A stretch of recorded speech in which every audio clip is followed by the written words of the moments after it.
And in a similar vein, Angela, Trooping the Colour is coming up soon. We understand there'll be some adjustments to accommodate the King and his recovery. What's the plan here? Well, the plan here, I mean, first of all, it's the most, or at least one of the most important and loved um, things in the royal year. But he wanted to go on a horse. Usually, the monarch is. The Queen was on that until 1986, and then she was driven because it was too difficult to her. Um, and he wanted to go on a horse, but he has agreed that he will now come with a carriage. And I think that's much more sensible. He will be there, which is the key thing. And it doesn't really matter quite how he gets there, as long as he can get there. Absolutely.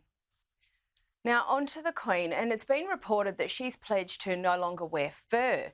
We know the King and Queen have a dedicated interest in sustainability.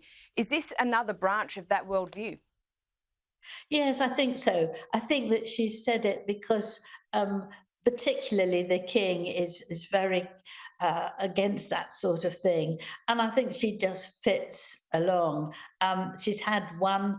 Hat with fur that she's worn, but the most recent ones are not real fur. And I think she's very pleased to please him. It's not a difficult thing to do. What is interesting is if she will continue to wear the things that were made of fur when she's out and on occasions. So we'll have to wait and see. But I think that's an important gesture and very good thing for them to do. And finally, some stunning and previously unseen photos have been released by the royal family. I always love to delve into the archives, Angela.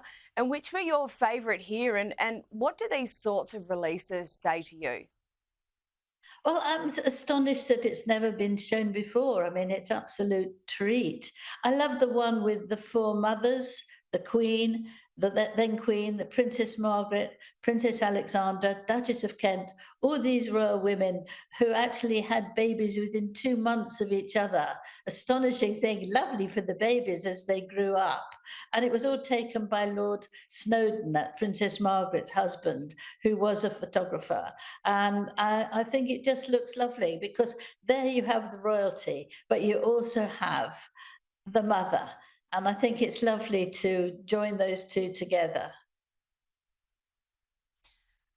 Absolutely agree. And Angela Levin, thank you so much for joining us this evening.